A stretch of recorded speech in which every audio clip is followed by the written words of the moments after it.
ಇಂದಿನ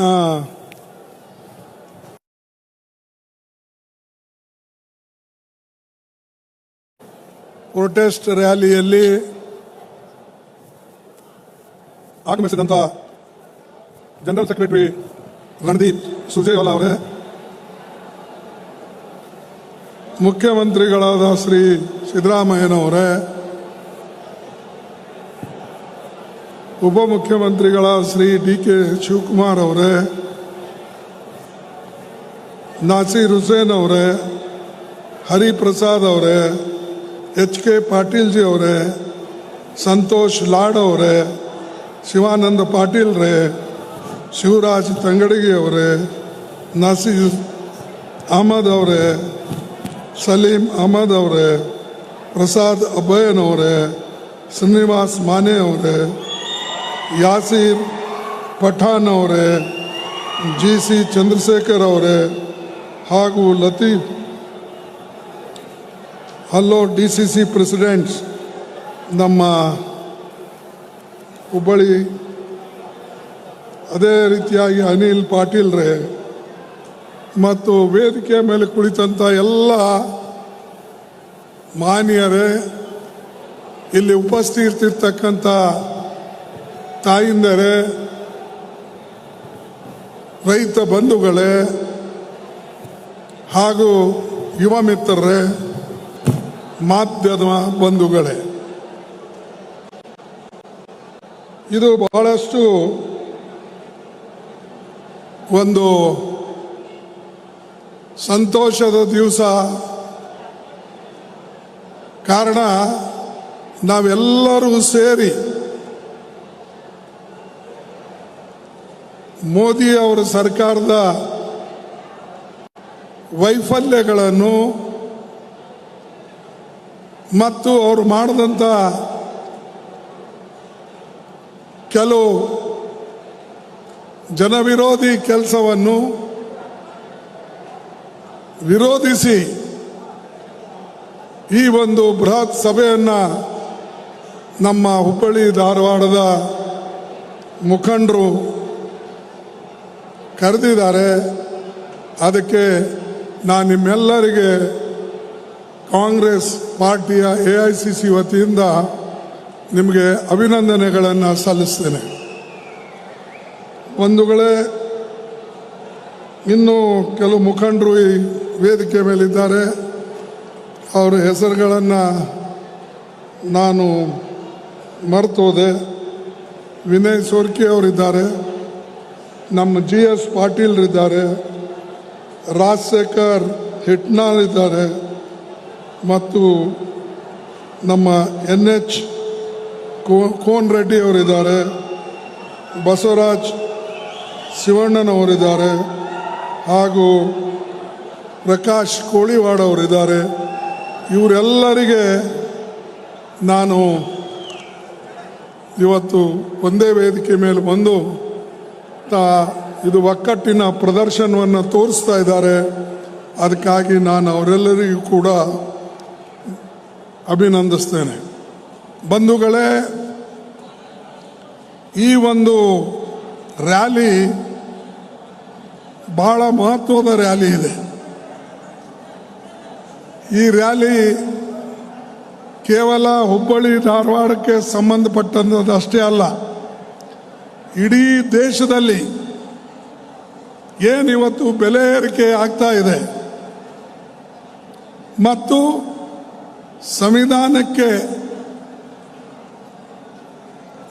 ಸಂವಿಧಾನವನ್ನು ತಿರಸ್ಕಾರ ಮಾಡ್ತಕ್ಕಂಥ ನಮ್ಮ ಮುಖಂಡರೇನಿದ್ದಾರೆ ಅವರು ಎಲ್ಲರಿಗೂ ಕೂಡ ಇದು ಒಂದು ಎಚ್ಚರಿಕೆ ಗಂಟೆ ಕೊಡಕ್ಕೆ ಇವರೆಲ್ಲ ಕೂಡ ಇವತ್ತು ನಾವು ಸೇರಿದ್ದೇವೆ. ಬಾಬಾ ಸಾಹೇಬ್ ಅಂಬೇಡ್ಕರ್ ಅವರು ಬರೆದಂಥ ಘಟನೆಗೆ ಇವತ್ತು ಸಾಕಷ್ಟು ಅದರಲ್ಲಿರ್ತಕ್ಕಂಥ ಏನು ಕಲಂಗಳಿವೆ ಆ ಕಲಮನ್ನು ಒಂದು ಆಗಿ ಅದಕ್ಕೆ ಕಮ್ಜೋರ್ ಮಾಡ್ತಾ ಇದ್ದಾರೆ. ಅದರಿಗೋಸ್ಕರ ಇವತ್ತು ನಾವು ಸರ್ಕಾರದ ವಿರುದ್ಧ ಈ ಒಂದು ರ್ಯಾಲಿಯನ್ನು ಹಮ್ಮಿಕೊಂಡಿದ್ದೇವೆ. ಮತ್ತು ನಿಮಗೆ ನಮ್ಮ ಲಾಡ್ ಅವರು ಹೇಳ್ದಂಗೆ ನೀವು ತಿಳ್ಕೊಳ್ತಕ್ಕಂಥದ್ದು ಬಹಳ ಮುಖ್ಯ ಮತ್ತು ಬೇರೆಯವರಿಗೆ ತಿಳಿಸೋದು ಕೂಡ ಬಹಳ ಮುಖ್ಯ. ಇವತ್ತು ಸಂವಿಧಾನ ಇದೆ, ಅದಕ್ಕಾಗಿ ನಾವೆಲ್ಲರೂ ಕೂಡ ಸ್ವತಂತ್ರವಾಗಿ ಮಾತಾಡ್ತಕ್ಕಂಥದ್ದು ಶಕ್ತಿ, ನಮಗೆ ಬರಿತಕ್ಕಂಥ ಶಕ್ತಿ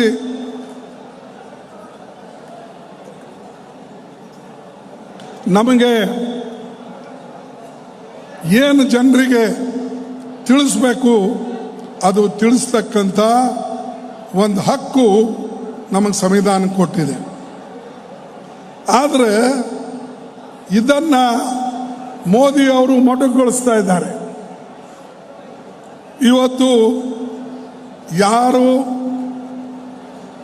ಅವ್ರ ಬಗ್ಗೆ ಮಾತನಾಡ್ತಾರೋ ಅಥವಾ ಅವರ ತತ್ವದ ವಿರುದ್ಧ, ಅವರ ವಿಚಾರ ವಿರುದ್ಧ ಮಾತನಾಡ್ತಾರೋ ಅವರಿಗೆ ಜೈಲಿಗೆ ಹಾಕ್ತಕ್ಕಂಥದ್ದು, FIR ಮಾಡ್ತಕ್ಕಂಥದ್ದು ಮತ್ತು ಯಾರಾದರೂ ಕಾರ್ಯಕರ್ತರು ಬಹಳ ಸ್ಟ್ರಾಂಗ್ ಆಗಿ ಕಾಂಗ್ರೆಸ್ ಪಾರ್ಟಿಗೆ ಸಪೋರ್ಟ್ ಮಾಡಿದರೆ ಅವರಿಗೆ ED ಧಮಕಿ ತೋರಿಸೋದು, ಇನ್ಕಮ್ ಟ್ಯಾಕ್ಸ್ ಧಮಕಿ ತೋರಿಸೋದು, CVC ಧಮಕಿ ತೋರಿಸೋದು, ಈ ಕೆಲಸ ಮೋದಿ ಸರ್ಕಾರ ಮಾಡ್ತಾ ಇದೆ. ಇದರ ವಿರುದ್ಧ ನಾವು ಹೋರಾಟ ಮಾಡಬೇಕು. ಒಂದು ವೇಳೆ ನೀವು ಹೋರಾಟ ಮಾಡಲಿಲ್ಲ ಅಂದರೆ ನಿಮ್ಮ ಹಕ್ಕನ್ನು ನೀವೇ ಮೊಟಕುಗೊಳಿಸ್ಕೊಳ್ತೀರಿ, ನಿಮ್ಮ ಹಕ್ಕನ್ನು ನೀವೇ ಬಿಟ್ಕೊಟ್ಟಂಗೆ ಆಗ್ತದೆ. ನೀವು ಹೋರಾಟ ಮಾಡಿದ್ರೆ, ಕಾನ್ಸ್ಟಿಟ್ಯೂಷನ್ ಸಂವಿಧಾನ ಬಲಪಡಿಸಿದ್ರೆ ನಾಳೆ ಶಕ್ತಿ ನಿಮಗೆ ಸಿಗ್ತದೆ.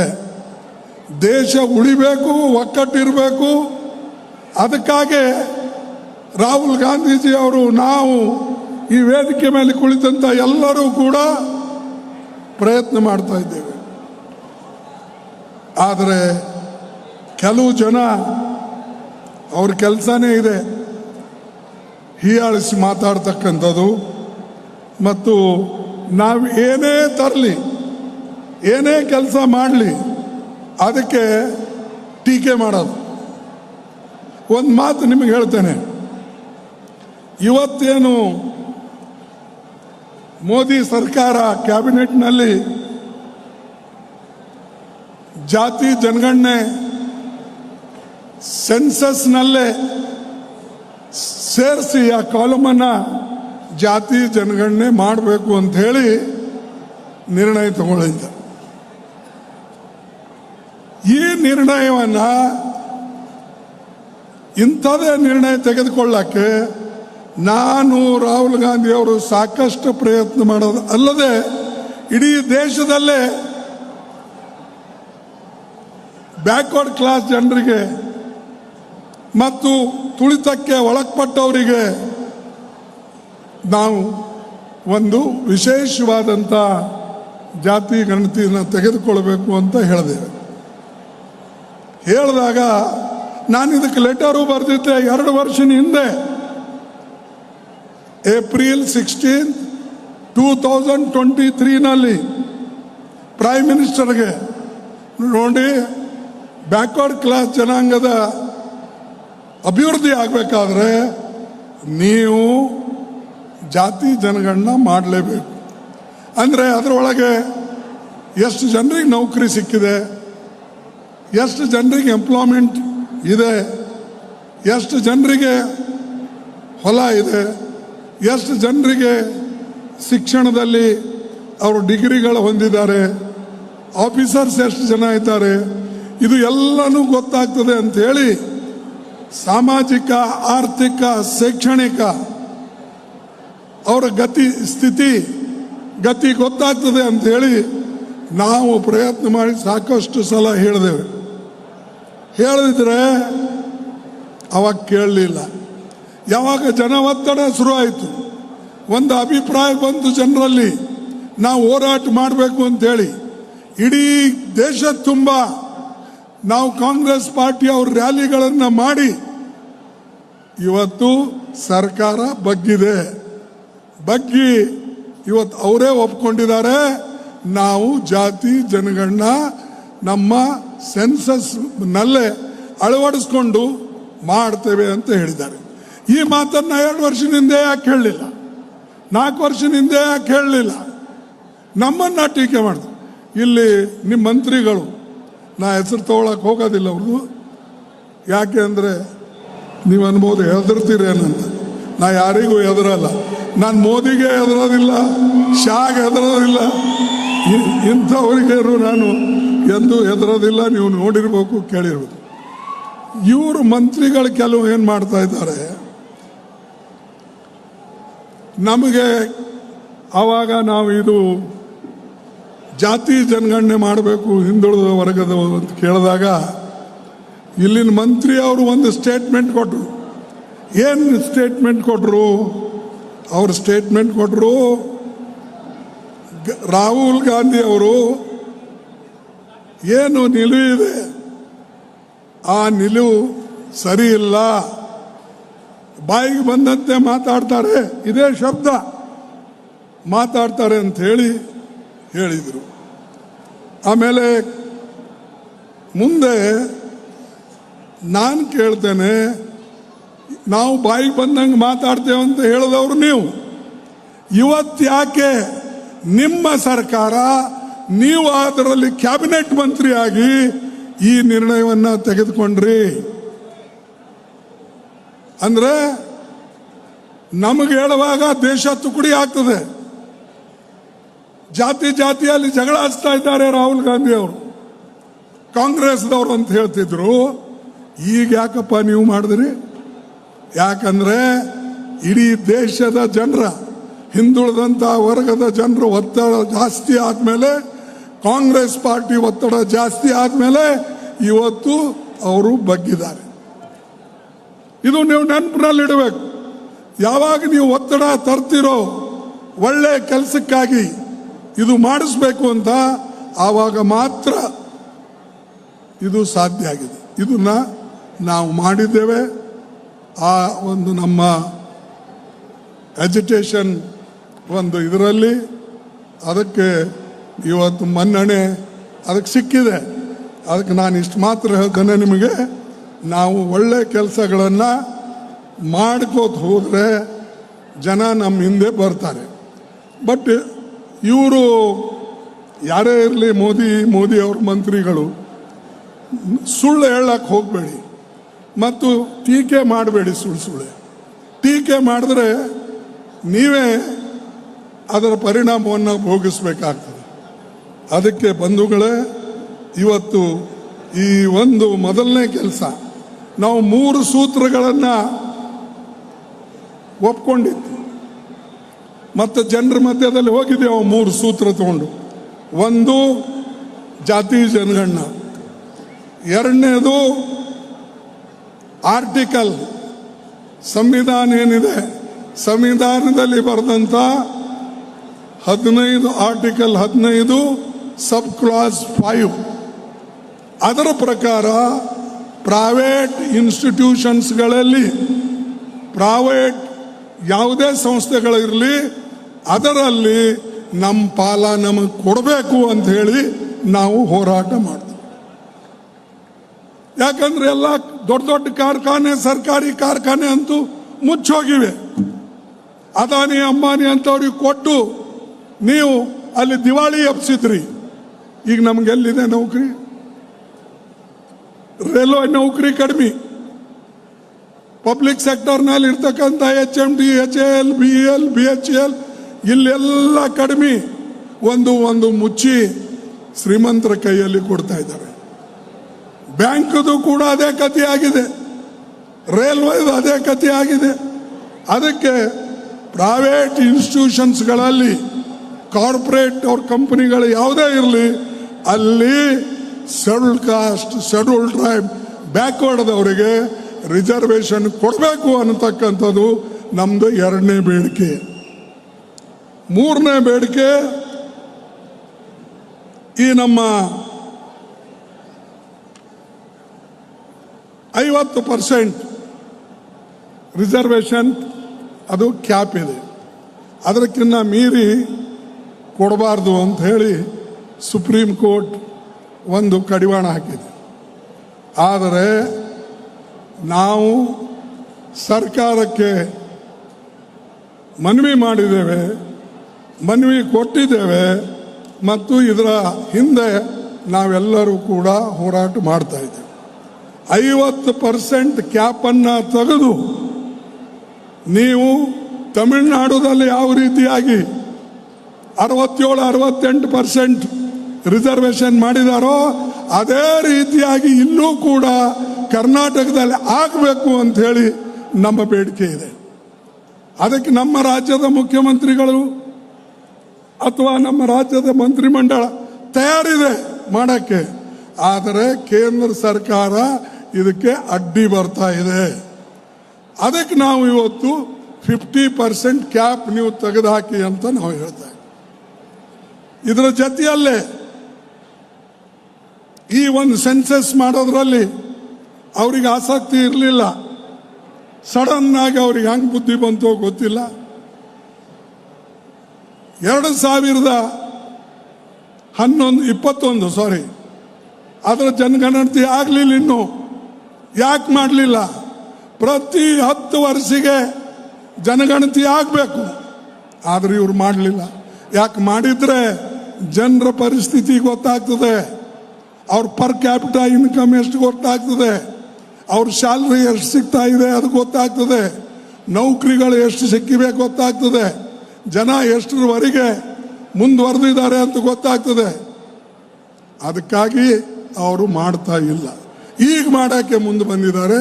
ಆದರೆ ನಮ್ಮ ಮನಸ್ಸಿಗೆ ಅವರು ಮನಸಾಪೂರ್ವಕ ಇದು ಮಾಡ್ತಾ ಇಲ್ಲ. ಇದಕ್ಕೆ ತಕ್ಷಣ 3 ತಿಂಗಳಲ್ಲಿ ನೀವು ಮಾಡಲೇಬೇಕು. ಮಾಡಿದಾಗ ಮಾತ್ರ ಈ ಒಂದು ಸೆನ್ಸಸ್ ಮಾಡೋದ್ರಲ್ಲಿ ನಿಮಗೆ ಆಸಕ್ತಿ ಇದೆ ಅಂತ ಹೇಳಿ ನಾವು ತಿಳ್ಕೊಳ್ತೇವೆ. ನೀವು 3 ತಿಂಗಳ ಒಳಗಾಗಿ ಇದು ಮಾಡಲಿಲ್ಲ ಅಂದರೆ ತೋರಿಕೆಗಾಗಿ ನೀವು ಇದನ್ನು ಮಾಡ್ತೀರಿ ಅಂತ ಹೇಳಿ ನನಗೆ ಹೇಳಬೇಕಾಗ್ತದೆ. ಅದಕ್ಕೆ ನಾನು ಹೀಗೆ ಅಲ್ಲ, ನಾನು ಸ್ವತಃ 2 ವರ್ಷದ ಹಿಂದೆ ಪತ್ರವನ್ನು ಬರೆದು ಇದ್ರ ಬಗ್ಗೆ ಕೇಳಿದ್ದೆ. ಆದರೂ ಕೂಡ ಅವರು ಅವಾಗ ಇದಕ್ಕೆ ಉತ್ತರ ಕೊಡಲಿಲ್ಲ. ಆದರೆ ಇವತ್ತು ಇದರ ಉತ್ತರ ಸಿಕ್ಕಿದೆ. ನಾನು ಮತ್ತು ರಾಹುಲ್ ಗಾಂಧಿ ಅವರು ಇದರ ಬಗ್ಗೆ ಸಾಕಷ್ಟು ಯೋಚನೆ ಮಾಡಿ ಒಂದು ಪತ್ರನೂ ಕೂಡ ಬರೆದಿದ್ದೇವೆ. ಒಂದು ನಮ್ಮ ವತಿಯಿಂದ ಪತ್ರ ಹೋಗಿದೆ. ಸ್ಪೆಷಲ್ ಸೆಷನ್ ಕರೀರಿ, ಪಾರ್ಲಿಮೆಂಟ್ ಕರೀರಿ. ನಾವು ನಮ್ಮ ಇದು ಕಾಶ್ಮೀರದಲ್ಲಿ ಏನು ಘಟನೆ ನಡೆದಿದೆ ಅದರ ಬಗ್ಗೆ ನಮಗೆ ತಿಳಿಸಿ ಅಂತ ನಾವು ಹೇಳಿದ್ದೇವೆ. ಅದೇ ರೀತಿಯಾಗಿ ಯಾಕೆ ಲೋಪದೋಷ ನಡೀತು, ಯಾರು ಅದಕ್ಕೆ ಕಾರಣಕರ್ತರು, ನಿಮ್ಮಲ್ಲಿ ಇಂಟೆಲಿಜೆನ್ಸ್ ಫೇಲ್ಯೂರಾ ಅಥವಾ ಪೊಲೀಸ್ ಫೇಲ್ಯೂರಾ? ಯಾಕಂದ್ರೆ ಇಂಥ ಕಡೆ ಪಹಲ್ಗಾಂವ್ ಯಾವ ಊರಿಗೆ ನೀವು ಹೋಗ್ತೀರಿ ಅಲ್ಲಿ 3 ಸ್ತರದ ಒಂದು ರಕ್ಷಣೆ ಇರ್ತದೆ. ಒಂದು ಬಾರ್ಡರ್ ಸೆಕ್ಯೂರಿಟಿ ಫೋರ್ಸ್ ಇರ್ತದೆ, ಇನ್ನೊಂದು ನಮ್ಮ CFR ಅಂದರೆ ಈ ನಮ್ಮ ಇಂಡಸ್ಟ್ರಿಯಲ್ ಇದು ಪೊಲೀಸರು CR ಇವ್ರು ಇರ್ತಾರೆ, ಇನ್ನೊಂದು ಲೋಕಲ್ ಪೊಲೀಸ್ ಇರ್ತದೆ. 3 ಥರದ ಅಲ್ಲಿ ಸೆಕ್ಯೂರಿಟಿ ಇದ್ರೂ ಹೇಗೆ ಅವರು ದಾಳಿ ಮಾಡಿದ್ರು, ಹೇಗೆ ಅಲ್ಲಿ ಟೆರರಿಸ್ಟ್ ಬಂದು 26 ಮಂದಿಗೆ ಕೊಲೆ ಮಾಡಿದ್ರು, ಇದನ್ನು ನಮಗೆ ವಿವರಗಳನ್ನ ತಿಳಿಸಿ. ಅದಕ್ಕಾಗಿ ನಾನು ಪತ್ರ ಬರೆದಿದ್ದೆ. ಬೆಂಗಳೂರಿಗೆ ಬಂದಾಗ ನಾನು ಒಂದು ಪ್ರೆಸ್ ಕಾನ್ಫರೆನ್ಸ್ ಮಾಡಿ ಅವಾಗ ಕೇಳಿದ್ದೆ, ಆಲ್ ಪಾರ್ಟಿ ಮೀಟಿಂಗ್ ಕರಿಬೇಕು, ಅದರಲ್ಲಿ ಬರಬೇಕು, ಪ್ರಧಾನಮಂತ್ರಿಗಳು ಬಂದು ವಿವರಗಳನ್ನು ತಿಳಿಸಬೇಕು ಅಂತ ಹೇಳಿದ್ದೇವೆ. ಆದರೆ ನಾವೆಲ್ಲರೂ ಗಡಿಬಿಡಿ ಮಾಡಿಕೊಂಡು ದಿಲ್ಲಿಗೆ ಹೋಗಿ ಅಲ್ಲಿ ಎಲ್ಲ ಪಾರ್ಟಿಯವರು ಸೇರಿದ್ದೇವೆ. ಆದರೆ ಮೋದಿಜಿ ಅವರೇ ಇಲ್ಲ ಅಲ್ಲಿ. ನಾವೆಲ್ಲ ಹೋದೇವೆ, ಬರೇ ಅಲ್ಲಿ ರಕ್ಷಣಾ ಮಂತ್ರಿ ಮತ್ತು ಗೃಹ ಸಚಿವರು, ಪ್ರಧಾನಮಂತ್ರಿಗಳು ಅಲ್ಲಿ ಬಿಹಾರ್ನಲ್ಲಿ ಭಾಷಣ ಮಾಡ್ತಾ ಇದ್ರು. ಅರ್ಧ ಇಂಗ್ಲೀಷ್ನಲ್ಲಿ ಅರ್ಧ ಹಿಂದಿಯಲ್ಲಿ ಮಾಡ್ತಾ ಇದ್ರು. ಜನ ಕೇಳ್ದ ಅವ್ರಿಗೆ, ಇಂಗ್ಲೀಷ್ ಯಾಕೆ ಮಾಡ್ತಾ ಇದ್ದೀರಿ ಫಸ್ಟ್ ಟೈಮ್ ನೀವು ಇದು ಅಂತ.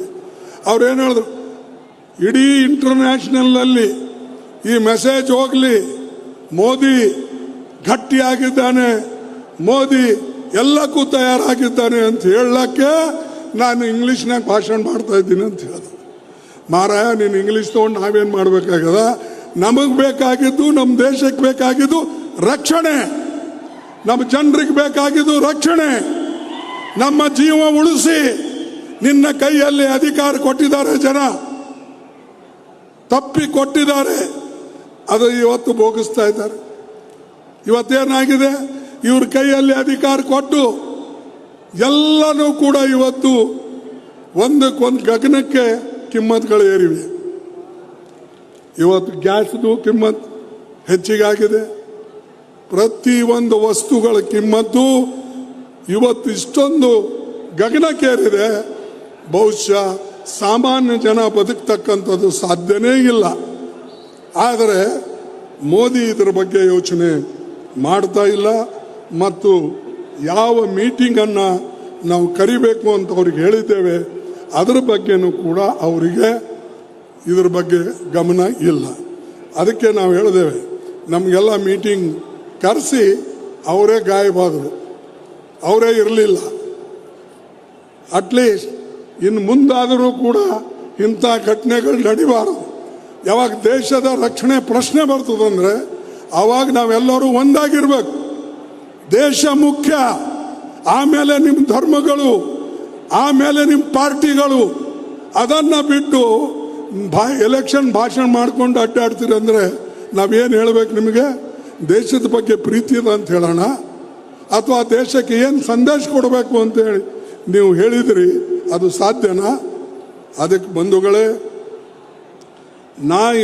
ನಾನಿವತ್ತು ತಮ್ಮೆಲ್ಲರಿಗೆ ಕೇಳ್ಕೊಳ್ತಕ್ಕಂಥದ್ದಿಷ್ಟೇ, ನೀವು ಎಲ್ಲರೂ ಒಂದಾಗಿ ಒಕ್ಕಟ್ಟಾಗಿ, ಮತ್ತು ಇಂಥ ಬೆಲೆ ಏರಿಕೆ, ಅನ್ಎಂಪ್ಲಾಯ್ಮೆಂಟು ಇವೇನಿವೆ, ಅಥವಾ ಫರ್ಟಿಲೈಸರ್ ಏರಿಕೆ, ಇದು ಗ್ಯಾಸು, ಪೆಟ್ರೋಲು ಎಲ್ಲ ಮೊದಲಂತೂ ಹೇಳ್ತಿದ್ರು, ಮೈ ಅಗರ್ ಆऊंगा मुझे अधिकार दो, मैं आप लोगों को 500 रुपये में ಗ್ಯಾಸ್ दूंगा.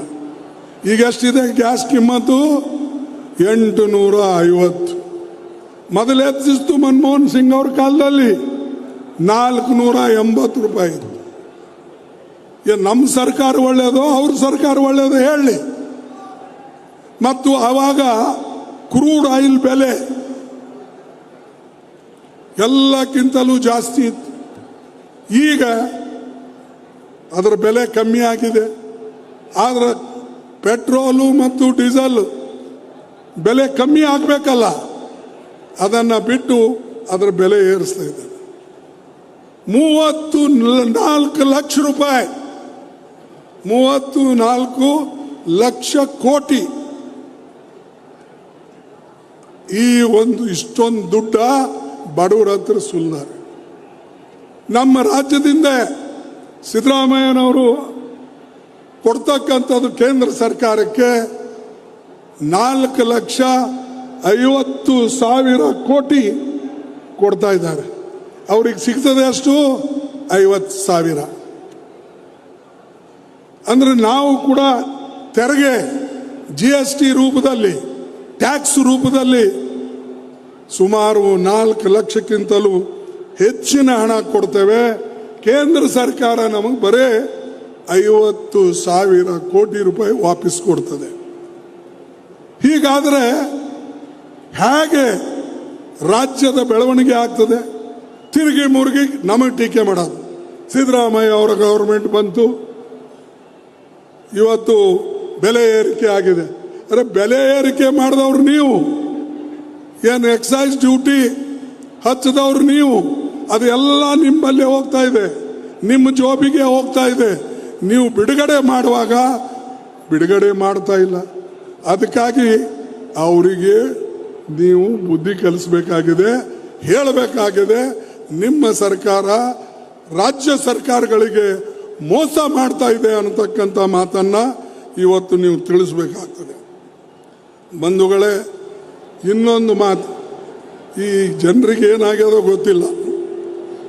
BJP ಮಿನಿಸ್ಟರ್, ಒಬ್ಬ ಮಿನಿಸ್ಟರ್ ಹೇಳ್ತಾನೆ ಏನಂತ, 140 ಕೋಟಿ ಜನ ಈ ದೇಶದಾಗಿದ್ದಾರೆ. 140 ಕೋಟಿ ಜನ ಈ ದೇಶದಾಗಿದ್ದು ಅವ್ರ ಬಳಿ ದೇಶಭಕ್ತಿ ಕಮ್ಮಿ ಇದೆ. 140 ಕೋಟಿ ಜನರ ಹತ್ರ ಪ್ಯಾಟ್ರಿಯಾಟಿಸಮ್ ಇದ್ರೆ, ದೇಶಭಕ್ತಿ ಅವ್ರ ಬಳಿ ಇದ್ದಿದ್ರೆ ಯಾರೂ ನಮ್ಮನ್ನ ಕೆಣಕ್ತಾ ಇರಲಿಲ್ಲ ಅಂತ ಹೇಳಿ ಒಬ್ಬ ಕೇಂದ್ರ ಮಂತ್ರಿ ಹೇಳ್ತಾನೆ. ಇದು ನಾಚಿಕೆಗೇಡಿತನ. ಏನ್ 140 ಕೋಟಿ ಜನ ದೇಶದ್ರೋಹಿಗಳ? ಇಲ್ಲೆಲ್ಲ ಕುಂತವ್ರು ನೀವು ದೇಶದ್ರೋಹಿನ? ಬರೇ BJPದವರು ಮಾತ್ರ ದೇಶಭಕ್ತರ? ಇವರಂತೂ ದೇಶಕ್ಕೆ ಬ್ರಿಟಿಷರಿಗೆ ಮಾರ್ಲಕ್ ತಯಾರಿದ್ರು, ಬ್ರಿಟಿಷ್ ಹತ್ರ ದುಡ್ಕೊಂಡಿದ್ರು. ಆದರೆ ಜೀವ ಕೊಟ್ಟವರು ಕಾಂಗ್ರೆಸ್ ಪಕ್ಷದವರು, ಜೈಲಿಗೆ ಹೋದವರು ಕಾಂಗ್ರೆಸ್ ಪಕ್ಷದವರು. ಮಹಾತ್ಮ ಗಾಂಧೀಜಿ ಅವರು ಈ ದೇಶಕ್ಕೆ ಸ್ವಾತಂತ್ರ್ಯವನ್ನು ಕೊಟ್ಟು, ಈ ದೇಶಕ್ಕೆ ಸ್ವಾತಂತ್ರ್ಯವನ್ನು ಕೊಡಿಸಿ ಯಾರ ಕೈಯಿಂದ ಪ್ರಾಣ ಬಿಟ್ಟರು? ಅವರು ಪ್ರಾಣ ಬಿಟ್ಟಿದ್ದು ಒಬ್ಬ ಗೋಡ್ಸೆ ಅಂತ ಮನುಷ್ಯ ಅವರಿಗೆ ಕೊಂದುಬಿಟ್ಟ. ಹೀಗೆ ಇವರೆಲ್ಲರೂ ಕೂಡ ಬ್ರಿಟಿಷರ ಕೈ ಕೆಳಗೆ ಕೆಲಸ ಮಾಡಿ, ಬ್ರಿಟಿಷರಿಗೆ ಸಪೋರ್ಟ್ ಮಾಡಿ, ಬ್ರಿಟಿಷರ ಹತ್ರ ನೌಕರಿ ಮಾಡಿದವರು ನಮಗೆ ಹೇಳ್ತಾರೆ ನಿಮ್ಮಲ್ಲಿ ದೇಶಭಕ್ತಿ ಇಲ್ಲ, ಕಾಂಗ್ರೆಸ್ದವರು ಹಾಗೆ ಮಾಡ್ತಾರೆ ಹೀಗೆ ಮಾಡ್ತಾರೆ ಅಂತ. ಅದಕ್ಕಾಗಿ ಬಂಧುಗಳೇ, ಅವ್ರಿಗೆ ನೀವು ಹೇಳಿ, ನಾವಿಲ್ಲಪ್ಪ, ನೀವೇ ಈ ದೇಶಕ್ಕೆ ಮಾರಕ್ಕೆ ಹೊರಟಿದ್ರಿ, ನೀವೇ ಇಲ್ಲಿ ದೊಡ್ಡ ದೊಡ್ಡ ಸಂಸ್ಥೆಗಳನ್ನು ಮಾರಿ ಶ್ರೀಮಂತರಿಗೆ ಕೊಡ್ತಾ ಇದ್ರಿ, ನಾವು ಎಂದೂ ಕೂಡ ದೇಶಕ್ಕೆ ಬಿಟ್ಟು ಇಲ್ಲ. ದೇಶದ ಬಗ್ಗೆ ಸ್ವಾಭಿಮಾನದಿಂದ ಎದೆ ತಟ್ಟಿ ನಿಂತವ್ರು ಯಾರಂದ್ರೆ ಕಾಂಗ್ರೆಸ್ದವರು. ಅದಕ್ಕೆ ಇಂದಿರಾ ಗಾಂಧೀಜಿ ಅವರು ತನ್ನ ಪ್ರಾಣ ಕೊಟ್ಟರು, ರಾಜೀವ್ ಗಾಂಧಿ ಅವರು ತನ್ನ ಪ್ರಾಣ ಕೊಟ್ಟರು. ಅದಕ್ಕೆ ದೇಶ ಒಕ್ಕಟ್ಟಿರಲಿ ಅಂತ ಹೇಳಿ. ನಿಮ್ಮಲ್ಲಿ ಯಾರು ಕೊಟ್ಟರಪ್ಪ ಹೇಳಿ? RSSನಾಗ ಯಾರು ಕೊಟ್ಟಿದ್ದಾರೆ? BJPದಾಗ ಯಾರು ಕೊಟ್ಟಿದ್ದಾರೆ? ನೀವು ನಮಗೆ ಕೆಣಕಬೇಡಿ. ನೀವು ನಮಗೆ ಕೆಣಕಿದ್ರೆ, ನಮಗೆ ಮುಟ್ಟಿದ್ರೆ ಹುಷಾರಿರಿ. ನಮ್ಮ ಜನ ತಿರುಗಿ ಬಿದ್ದರಂದ್ರೆ ನಿಮ್ಮ ಅಡ್ರೆಸ್ಸು ಸಿಗೋದಿಲ್ಲ. ಈ ದೇಶದ ಜನ ಒಂದು ವೇಳೆ ತಿರುಗಿ ಬಿದ್ದರೆ ನಿಮಗೆ ಎಂದೂ ಕೂಡ ನಿಮ್ಮ ಅಡ್ರೆಸ್ಸು ಸಿಗೋದಿಲ್ಲ. ಅಂಥ ಶೂರರು, ವೀರರು ನಮ್ಮ ದೇಶದಲ್ಲಿ ಜನ ಇದ್ದಾರೆ. ಅವ್ರು ಕಾಂಗ್ರೆಸ್ ಪಾರ್ಟಿಯಲ್ಲಿ ಇರ್ಬೋದು, ಬೇರೆ ಪಾರ್ಟಿಯಲ್ಲಿ ಇರ್ಬೋದು. ಆದರೆ RSS ಮತ್ತು BJPದವ್ರಿಗೆ ನಾ ಎಚ್ಚರ ಕೊಡ್ತಾ ಇದ್ದೀನಿ. ದಯವಿಟ್ಟು ಇಂಥ ಮಾತುಗಳನ್ನು ನೀವು ಹೇಳಕ್ಕೆ ಹೋಗಬೇಡಿ. ಮತ್ತು ಇವತ್ತು ದೇಶದಲ್ಲಿ ನಾವೇನು ಒಂದು ಪ್ರಗತಿಪರ ಸರ್ಕಾರ ಬರಬೇಕು ಅಂತಕ್ಕಂಥ ಪ್ರಯತ್ನವನ್ನು ಮಾಡ್ತಾ ಇದ್ದೇವೆ. ಅದಕ್ಕೆ ನಿಮ್ಮೆಲ್ಲ ಸಂಪೂರ್ಣ ಬೆಂಬಲ ಇರಬೇಕು ಅಂತಕ್ಕಂಥ ಮಾತನ್ನು ಕೂಡ ಈ ಸಂದರ್ಭದಲ್ಲಿ ಹೇಳಿದೆ. ಎರಡನೇದಾಗಿ, ಈ ದೇಶದಲ್ಲಿ ಸುಮಾರು 10% ಜನರ ಹತ್ರ 72% ಸಂಪತ್ತು 10% ಜನರ ಹತ್ರ ಇದೆ. ಎಷ್ಟು? 10% ಜನರ ಹತ್ರ 72% ಸಂಪತ್ತಿದೆ. ಮತ್ತು ಸುಮಾರು 50% ಜನರ ಹತ್ರ ಕೇವಲ 3% ಈ ದೇಶದ ಸಂಪತ್ತು ಇದೆ. ಅಂದ್ರೆ ಎಲ್ಲ ಕೂಡ ಬಾಚಿ ಶ್ರೀಮಂತರಾಗ್ತಾ ಇದ್ದಾರೆ, ಬಡವರಾಗ್ತಾ ಇದ್ದಾರೆ. ಇದಕ್ಕೆ ನಾವು ಈ ಏನು ಬೆಲೆ ಗಗನಕ್ಕೆ ಏರ್ತಾ ಇದೆ, ಇದನ್ನ ತಡೆ ಹಿಡಿಬೇಕು. ಏನು ಸಂವಿಧಾನ ಬಾಬಾ ಸಾಹೇಬ್ ಅಂಬೇಡ್ಕರ್ ಬರೆದಿದ್ದಾರೆ ಅದಕ್ಕೆ ನಾವು ರಕ್ಷಣೆ ಮಾಡಬೇಕು. ಅದಕ್ಕೆ ರಕ್ಷಣೆ ಮಾಡದೆ ಹೋದರೆ ಈ ದೇಶದಲ್ಲಿರ್ತಕ್ಕಂಥ ಬಡವರಿಗೆ, ಹಿಂದುಳಿದವರಿಗೆ, ವಿದ್ಯಾರ್ಥಿಗಳಿಗೆ ಎಲ್ಲರಿಗೂ ತೊಂದರೆ ಇದೆ. ಇದರಲ್ಲಿ ಜಾತಿ ಪ್ರಶ್ನೆ ಇಲ್ಲ. ಇದರಲ್ಲಿ ಈ ದೇಶದ ಪ್ರತಿಯೊಬ್ಬ ನಾಗರಿಕರಿಗೆ ಸಿಕ್ಕಂತ ಹಕ್ಕುಗಳನ್ನು ಉಳಿಸ್ಕೊಟ್ಟು ಹೋಗಬೇಕಾಗಿದೆ. ಅದನ್ನು ನಮ್ಮ ಫಂಡಮೆಂಟಲ್ ರೈಟ್ ಇರ್ಬೋದು ಅಥವಾ ಬೇರೆ ಹಕ್ಕುಗಳನ್ನು ಇದರಲ್ಲಿ ಏನು ನಾವು ಸಂಪಾದನೆ ಮಾಡಿಕೊಂಡಿದ್ದೇವೆ ಅದು ಇರ್ಬೋದು. ಅದಕ್ಕೆ ಬಂಧುಗಳೇ, ಇದನ್ನು ನಿಮಗೆ ಹೇಳಬೇಕು ಅಂತಕ್ಕಂಥದ್ದಿದೆ. ಇನ್ನೂ ಸಾಕಷ್ಟು ವಿಷಯಗಳನ್ನು ನನ್ನ ಬಲ್ಲಿದ್ದರೂ ಕೂಡ ನಾನು ಜಾಸ್ತಿ ಮಾತಾಡೋಕ್ಕೆ ಹೋಗೋದಿಲ್ಲ. ಇಷ್ಟು ಮಾತ್ರ ಹೇಳ್ದೇನೆ, ನೀವು ದೇಶಕ್ಕಾಗಿ ಒಂದಾಗಿ ದುಡಿದ್ರೆ ಮತ್ತೊಂದು ನಮ್ಮ ಪಾರ್ಟಿ ಬಗ್ಗೆನೂ ಕೂಡ ಒಂದೆರಡು ಮಾತು ಹೇಳ್ತೇನೆ. ದಯವಿಟ್ಟು ನಮ್ಮ ಪಕ್ಷದ ಜನ ಅಷ್ಟೇ ಅಲ್ಲ, ದೇಶಕ್ಕಾಗಿ ನಾವೆಲ್ಲರೂ ಒಂದಾಗೋಣ, ದುಡಿಯೋಣ, ಪ್ರಸಂಗ ಬಂದರೆ ನಮ್ಮ ಜೀವನ ಕೊಡೋಣ. ಆದರೆ ನಮಗೆ ಹೆದರ್ಸಕ್ಕೆ ಹೋಗಬೇಡಿ. BJPದವ್ರು ಇವತ್ತೇನು ಹೆದರಿಸ್ತಾ ಇದ್ದಾರೆ, ದಯವಿಟ್ಟು ಆ ಕೆಲಸ ಮಾಡಬೇಡಿ. ಕಾಂಗ್ರೆಸ್ದವ್ರು ಎಂದೂ ಕೂಡ ಹೆದರೋದಿಲ್ಲ, ಯಾರಿಗೂ ಕೂಡ ಬಗ್ಗೋದಿಲ್ಲ. ಅದಕ್ಕಾಗಿ ಆ ಕೆಲಸ ನಿಮಗೆ ಇವತ್ತು ಮಾಡಬೇಕಾಗಿದೆ. ದಯವಿಟ್ಟು ಆ ಕೆಲಸವನ್ನು ನೀವು ಮಾಡಿ ಮತ್ತು ಒಕ್ಕಟ್ಟನ್ನು ಇಟ್ಟು ಎಲ್ಲ ನಮ್ಮ ಕಾಂಗ್ರೆಸ್ ಕಾರ್ಯಕರ್ತರಿಗೂ ಕೂಡ ಹೇಳ್ತೇನೆ, ದಯವಿಟ್ಟು ನಿಮ್ಮಲ್ಲಿ ಏನೇ ಸಣ್ಣ ಪುಟ್ಟ ವ್ಯತ್ಯಾಸಗಳಿದ್ರೂ ಬದಿಗಿಟ್ಟು ದೇಶಕ್ಕಾಗಿ, ಪಕ್ಷಕ್ಕಾಗಿ ನೀವು ಒಂದಾಗಿ ದುಡಿಬೇಕು ಅಂಥೇಳಿ ನಿಮ್ಮೆಲ್ಲರಿಗೆ ಕೇಳಿಕೊಂಡು ನನ್ನ ಮಾತು ಮುಗಿಸ್ತೇನೆ. ಮತ್ತು ಜೈ ಹಿಂದ್, ಜೈ ಭೀಮ್ ಆ್ಯಂಡ್ ಜೈ ಸಂವಿಧಾನ್ ಇದನ್ನು ಹೇಳಿ ಕೊನೆಯದಾಗಿ ನಿಮಗೆ ಒಂದೆರಡು ಸ್ಲೋಗನ್ ನಾನು ಹೊಡೆಯಕ್ಕೆ ಕೇಳ್ತೀನಿ. ಜೈ ಹಿಂದ್. ಏನು ಮಧ್ಯಾಹ್ನದಾಗ ಶಿವಕುಮಾರ್ ಊಟ ಗೀಟ ಕೊಟ್ಟಿಲ್ಲ ಕಾಣ, ಏನು ನಮ್ಮ DC ಪ್ರೆಸಿಡೆಂಟ್ ಅವ್ರು ಕೊಟ್ಟಿಲ್ಲ,